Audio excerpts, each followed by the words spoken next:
dari seluruh saham dengan hak suara yang sah, yaitu sejumlah 991.660.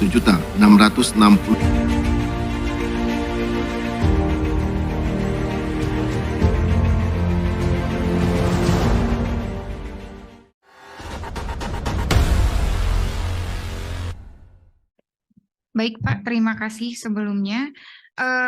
Untuk rekan-rekan semua, kami membuka sesi tanya jawab. Bagi yang belum melakukan atau yang ingin melakukan pengajuan pertanyaan, dimohon untuk memberikan pertanyaan pada kolom Q&A. Untuk saat ini kita ada beberapa pertanyaan Pak. Mohon izin ada dari Ibu atau Bapak Vina dari Kontan. Ini ada 6 pertanyaan Pak. Mohon izin saya bacakan satu-satu. Nggak apa-apa, saya langsung jawab saja. Oh, boleh. Pertanyaan dari Ibu atau Bapak Vina dari Kontan. Tahun 2022, segmentasi pasar produk NIKL yang paling besar adalah makanan ringan sebesar 29,81%. Disusul susu sebesar 25,93%, kimia 15,05%, makanan 13,38%, dan cat 11,42%.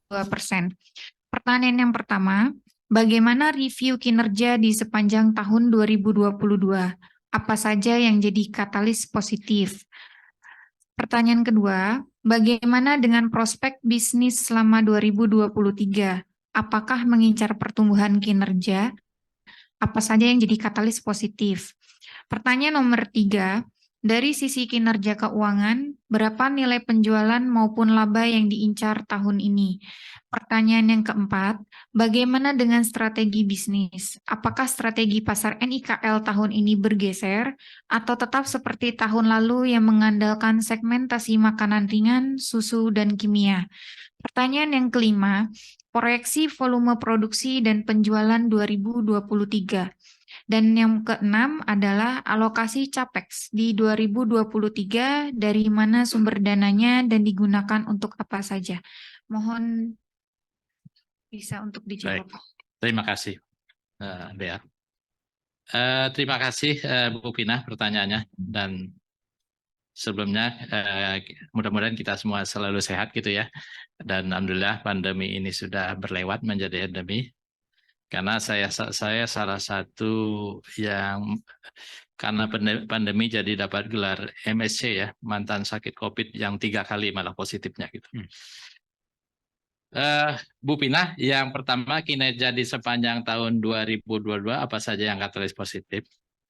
Sekali lagi bahwa ya kalau kita bicara review kinerja tahun 2022 adalah di mana bahasa sederhananya kita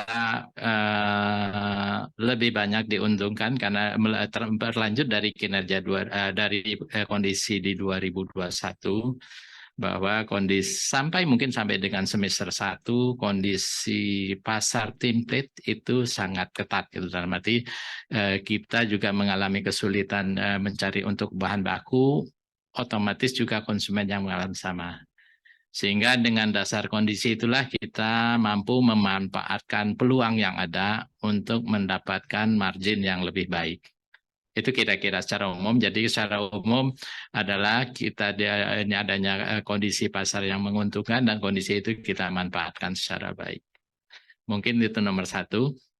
Ya, kalau yang bicara prospek 2023 ini mungkin kita menargetkan lebih rendah dibandingkan dengan tahun 2022. Kenapa? Kita ketahui bahwa salah satu apa istilahnya pemain terbesar dunia gitu ya, baik dalam segala komoditi sepertinya Cina.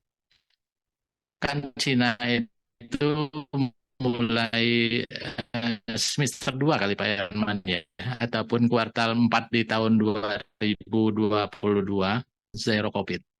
Otomatis kita mengantisipasi bahwa dengan demikian kita meyakini nantinya bahwa pasar template domestik kemungkinan besar itu akan dimasuki oleh Cina, dan kita tahu sendiri kalau produk dari Cina itu ya tapi yang menyiapkan. Yang kedua, kita ketahui bahwa tahun 2023 adalah menjelang tahun politik.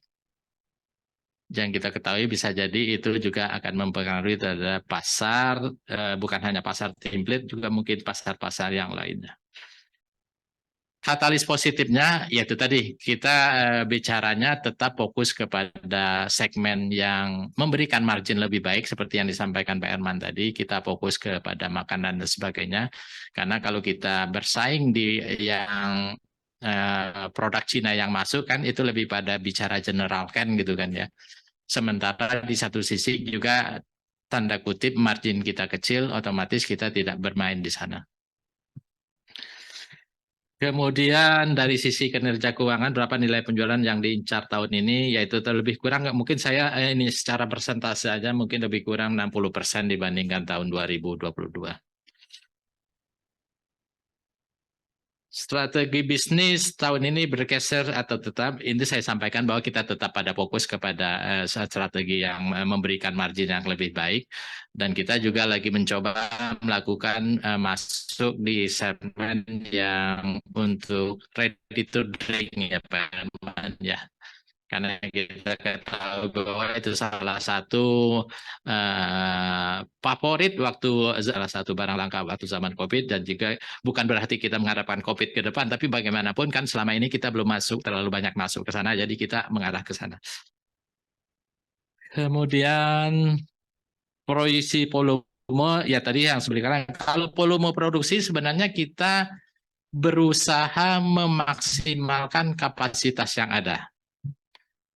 Jadi tadi saya bicara 60% itu lebih dibicara daripada kinerja keuangannya. Kalau volume produksi sebenarnya kita bicara mengupayakan mengamalkan kapasitas Anda yang kita ketahui bahwa mungkin kalau dibaca di annual report lebih kurang kapasitas kita itu 160. Tapi yang seperti Pak Herman sampaikan tadi, pada saat kita memproduksi atau memprioritaskan yang lebih ke arah yang lebih kualitas lebih tinggi, otomatis nilai angkanya menjadi ya mungkin berkisar antara 150 sampai 155-an ribu gitu ya. Otomatis prinsip kita karena kita Palatinusah itu ada job order, maka yang diproduksi itu kita harapkan terjual sebenarnya. Jadi lebih kepada penurunan margin pun kalaupun yang tadi kita bicara kinerja keuangan. Mungkin itu dari saya, mungkin yang terkait CAPEX nanti ataupun ada yang ditambahkan dari Pak Aris atau ini, silakan Pak Aris mungkin.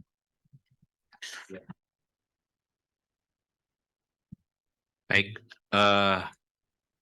untuk CAPEX itu kita merencanakan di tahun 2023 itu sebesar 3,2 juta US dollar.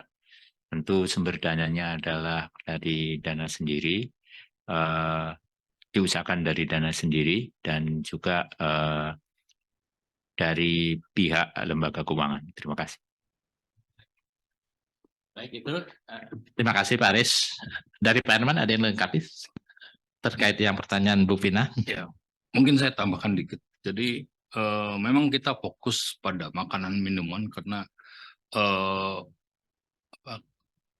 makanan minuman adalah segmen market yang paling stabil dibanding segmen yang lain, sehingga kita untuk menjaga continuity dan sustainability makanan minuman lah yang menjadi pointer kita. Itu aja Pak. Terima kasih. Silakan selanjutnya Bu Moderator Dea. Terima kasih sebelumnya Pak atas jawabannya. Untuk pertanyaan selanjutnya itu dari Bapak Aziz dari pasardana.id. Pertanyaannya adalah bagaimana hasil RUPS tahunan tadi pagi? Apakah ada pembagian dividen? Jika ada, berapa per lembar dan rasio pembayaran dividen, recording date, dan tanggal pembayarannya? Ya, makasih. Baik, ini karena tadi yang membawakan materinya Pak Haris, silakan Pak Haris mungkin untuk dijelaskan. Terima kasih pertanyaan dari Pak Aziz, bahwa pertanyaannya adalah bagaimana hasil RUPS tadi pagi, apakah ada pembagian dividen, jika ada berapa per lembar dan rasio pembayaran dividen, dan seterusnya. Ibu dan Bapak, bahwa hasil RUPS tadi pagi alhamdulillah berjalan dengan baik, dan untuk agenda dividen, kami sampaikan bahwa perusahaan menyampaikan usulan bahwa laba bersih perusahaan itu diusulkan untuk digunakan sebagai memenuhi kewajiban cadangan sesuai dengan Undang-Undang PT, di mana kewajiban daripada cadangan ini sebesar 3.101.766.000 US dollar atau 42% dari laba bersih digunakan untuk memenuhi cadangan wajib, dan sisanya sebesar 58% dari laba bersih digunakan untuk meningkatkan saldo laba ditahan. Jadi pada posisi ini dengan kondisi keuangan pada tahun 2022 di mana perusahaan mencatat pinjaman bank yang sangat besar di atas 95 juta US dollar dan meningkat 24 juta US dollar dari tahun 2021, dan manajemen mempertimbangkan berdasarkan prospektus perusahaan untuk mendapatkan prioritas yang kuat terhadap saldo keuangan, maka perusahaan pada tahun 2022 ini untuk tahun buku 2022 belum bisa memberikan dividen, dan karena itu kami mohon maaf kepada para pemegang saham. Terima kasih. Baik, terima kasih Pak Aris. Mungkin kalau teman-teman ingat pada saat public expose di tahun lalu, saya menyampaikan bahwa waktu itu kan kita bagi dividen lebih kurang 30% karena kita labanya 5,8. Tapi saya sampaikan pada waktu itu tidak ingin dari tahun lalu itu kita bayar dividen. Kenapa? Kita kan tanda kutip memang baru tahun kemarin kita positif RE-nya dari yang sebelumnya kita mengalami RE yang negatif secara bertahap itu positif. Tetapi struktur keuangan kita tanda kutip belum pulih seutuhnya. Dalam arti modal kita kan karena akumulasi laba kita masih kecil, otomatis struktur keuangan kita masih belum sehat ya bahasa sederhananya. Kenapa kita tahun lalu bagi dividen? Karena waktu itu kita menyadari bahwa NIKL kan sudah lama sekali nggak bagi dividen gitu. Jadi itulah dasar kenapa tahun lalu walaupun kita menyadari struktur keuangan kita belum sehat, tapi pada tahun lalu kita putuskan tetap bagi dividen. Tapi tentunya ini tidak berlanjut di tahun ini karena tentunya kalau struktur keuangan kita tidak sehat, tentunya risiko perusahaan menjadi lebih tinggi karena bahasanya kita nanti bekerja hanya untuk membayar beban bunga, atau di sisi lain juga kita juga bisa jadi para yang bank-bank yang memberikan fasilitas kepada kita khawatir dengan Latinusa kan, karena tanda kutip rasio struktur keuangannya, debt rasionya sudah tidak menuju yang tidak sehat gitu. Mungkin itu tambahan penjelasan. Terima kasih. Baik, terima kasih Pak untuk jawabannya. Untuk pertanyaan selanjutnya itu dari Ibu Anya, dari Petromindo. Izin bertanya Pak, apakah Latinusa berencana menggunakan renewable energy, misalkan seperti solar PV atau lainnya sebagai sumber energi untuk kebutuhan operasional pabrik? Jika ada, bolehkah dielaborasikan terkait timeline dan kapasitasnya? Terima kasih. Baik, mungkin langsung saya jawab. Kalau rencana ada, cuman mungkin tidak dalam waktu dekat, karena saat ini kita masih baru menjajaki tawaran yang ada, baik itu dari grup Krakatau Steel sendiri yang bergerak di bidang kelistrikan, maupun dari swasta. Jadi mungkin kami sampaikan bahwa untuk tahun ini belum ada, mungkin seandainya pun ada, nanti kita proyeksikan baru akan dimulai di tahun 2024. Mungkin itu sedikit jawaban kami. Baik, terima kasih Pak. Untuk pertanyaan selanjutnya dari Bapak Gofur dari Investor Daily. Di sini Bapak Gofur menyampaikan 5 pertanyaan, di mana 3 pertanyaannya mungkin sudah dijawab oleh Direksi PT Latinusa Tbk sebelumnya. Untuk pertanyaan yang keempat dan kelima saja yang akan dijawab oleh direksi kami, yaitu mengenai apakah momentum Ramadan mempengaruhi pendapatan perseroan. Dan pertanyaan yang kedua, adakah rencana aksi korporasi atau ekspansi atau akuisisi yang akan dilaksanakan dalam waktu dekat atau di tahun 2023? Dipersilahkan, Pak. Baik, logikanya memang momentum Ramadan dan juga dilanjut momen Idul Fitri itu sangat berpengaruh positif kepada bisnis Latinusa. Karena kita lihat kan salah satu yang cukup segmen yang cukup tinggi adalah terkait dengan makanan ringan ataupun biskuit. Apalagi kita ketahui kelihatannya kan tahun ini mudik udah mulai kembali normal. Nah ini juga mudah-mudahan juga kita berharap banyak penjualan kita karena adanya ini meningkat, walaupun mungkin di bulan April ke depan ini juga kita juga mengalami kendala menyangkut transportasi blok gitu kan. Kita ketahui bahwa dengan adanya Lebaran itu otomatis akan ada transportasi blok berapa hari Pak Herman sebelum Lebaran dan berapa hari ini. Jadi praktis kita di bulan April itu hanya bisa melakukan shipment lebih kurang 2 minggu, padahal untuk konsumen Surabaya itu rata-rata butuh perjalanan 3 sampai 4 hari. Jadi mungkin untuk kalau secara pengaruh, cuman mungkin kalau secara real di bulan nantinya itu mungkin agak berbeda realisasi. Mungkin itu jawaban kami. Kemudian kalau secara operasi kita belum ada. Jadi kalau dalam waktu dekat kita belum melakukan adanya kooperasi atau ekspansi, akuisisi apapun. Itu saja, terima kasih. Baik, terima kasih Pak untuk penjelasannya. Untuk pertanyaan selanjutnya itu dari Bapak Kormen Barus dari industri.co.id menyampaikan 2 pertanyaan, namun pertanyaannya sebelumnya sudah dijawabkan oleh direksi kami, yaitu mengenai penjelasan tentang target kinerja Latinusa di tahun 2023 dan juga tentang rencana ekspansi dan besaran capex-nya. Untuk pertanyaan selanjutnya, mungkin kita menunggu lagi untuk pertanyaan selanjutnya ya Pak, kurang lebih 5 menit sampai ada pertanyaan dari rekan-rekan yang lain. Mungkin sekedar untuk mengingatkan kembali untuk kepada Bapak atau Ibu dimohon untuk dapat mengisi link kehadiran yang terdapat pada bagian chat.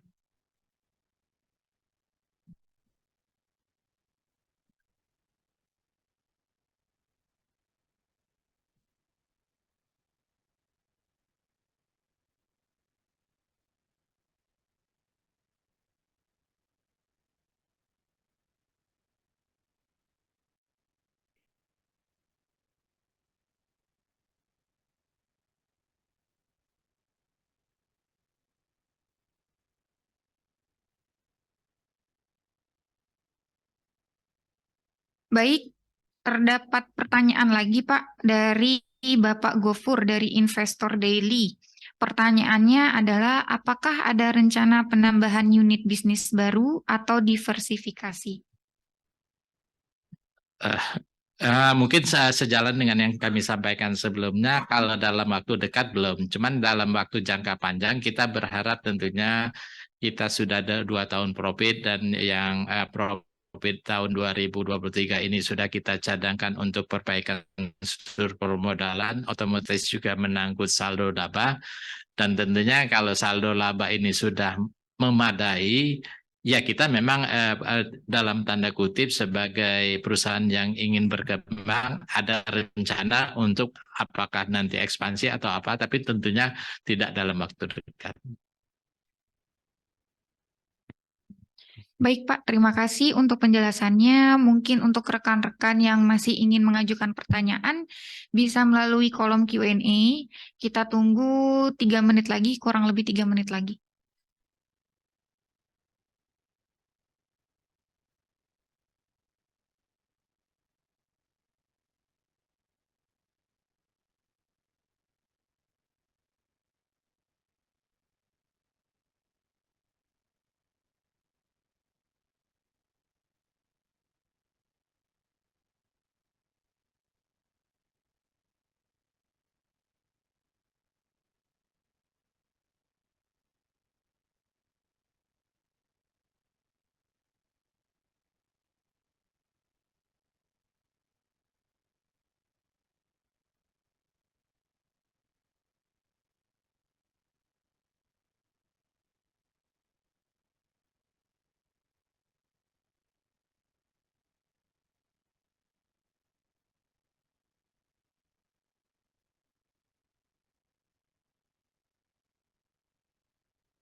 Baik Pak, ada pertanyaan lagi dari Ibu Zeta Hanani dari IDN Financials.